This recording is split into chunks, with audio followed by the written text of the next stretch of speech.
ஜகாத் என்றால் என்ன? சமூகத்தில் வாழக்கூடிய பலருக்கு ஜகாத் என்றால் என்னவென்று தெரியாது. முதல் எப்படி ஜகாத்தை கணக்கிட வேண்டும் என்று கூட தெரியாது அவர்களுக்கு. எந்த செல்வத்திலிருந்து ஜகாத்தை கொடுக்க வேண்டும் என்ற எண்ணம் என்ற கல்வி கூட அவர்களுக்கு கிடையாது. ஏதோ 2.5% ஏதோ ஒரு செல்வத்தில் இருந்து பேங்க் அக்கவுண்ட்ல இருக்கா 2% எடுத்து வருஷத்துக்கு கொடுத்துருவோம்.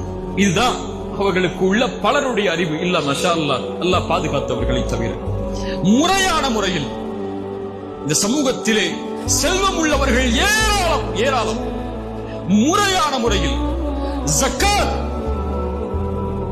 கணக்கிடப்பட்டு பகிர்ந்தளிக்கப்பட்டிருந்தால், நல்லா கேட்டுக்கோங்க, செல்வந்தவர்கள் வாழக்கூடிய ஊரிலேயோ செல்வந்தவர்கள் இருக்கக்கூடிய சமூகத்திலேயோ முறையான முறையில் ஜகாத் கணக்கிடப்பட்டு வழங்கப்பட்டிருந்தால் இந்த சமூகத்தில் தன்னுடைய உடலை அடகு வைத்து வட்டி வாங்கக்கூடிய பெண்கள் உருவாகி இருக்க மாட்டார்கள்.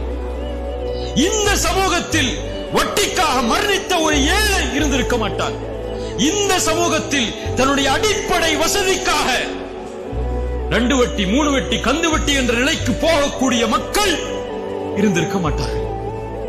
இது செல்வந்தவர்களுடைய பிழை மட்டுமல்ல, அதற்குரிய ஒரு கணக்கீட்டை அமைக்காமல் அதற்கான முறையை அமைத்து அந்த முறைப்படி ஏழைகளை கணக்கிட்டு அந்த சமூகத்தில் தரம் ஜகாத் கொடுக்கப்படுவதற்கு தரம் உள்ள மக்களை கணக்கிட்டு ஜகாத் முறைப்படி செலவழிக்கப்பட்டிருந்தால் இந்த நிலை வந்திருக்காது.